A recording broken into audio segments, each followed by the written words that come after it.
qaar ka mid ah fanaaniinta xidigaha geeska ee dhawaan soo gaaray gudaha magaalada Muqdisho isla markaana bandhig faneed ku soo bandhigay caasimada dalka Soomaaliya ee magaalada Muqdisho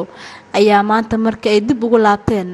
magaalada Hargeysa ee caasimada Somaliland halkaasi oo kooxda xidigaha geeska u ahayd saldhigooda waxaa xabsiga u tibaaxay ciidamada Somaliland fanaaniinta lagu xiray gudaha garoonka diyaaradaha ee magaalada Hargeysa waxaa ka mid ahaa Nimcan Hilaac Xamdi Kuwiin Cabdiraxmaan Oday iyo Maxamed Bakaal Ciro oo dhamaantooda fankooda aad u xiiseeyaan dadweynaha Soomaaliyeed ee ku sugan gudaha dalka iyo dibadiisa qaar ka mid ah fanaaniinta xidigaha Soomaaliya ayaa aad u cambaareeyay talaabada ay qaadeen ciidamada booliiska Somaliland fanaanka Dayaxdal Nuurshe ayaa ka codsaday madaxda Somaliland in xuriyadooda ay dib ugu celiyaan fanaaniinta xidigaha geeska ee maanta lagu xiray gudaha magaalada Hargeysa horta anaga waxaanu nahay siyaasad kuma jirno waxaanu nahay fanaaniin xidigaha geeskana halkan waxay u imaadeen inay taageerayaashooda qanciyaan wax siyaasad lug ay ku leeyihiin malaha halkan bay yimaadeen bandhig faneed bay ka qabteen way bixin Hargeysa tageen kuma xirno Soomaaliya iyo Muqdisho iyo Hargeysana farqi saas u dhaxeeyo oo maanta jiro uma maleynaa inuu jiro waayo aniga codsi badan oo iga imaaday faaniskayga jooga Hargeysa waxaan rabay inaan Hargeysa tago laakiin maanta hadayba maxaa la sheekadu sidan tahay iyo xariga haday tagto waxaan ka codsanayaa Somaliland in ciqaabta laga qaado xidigaha geeska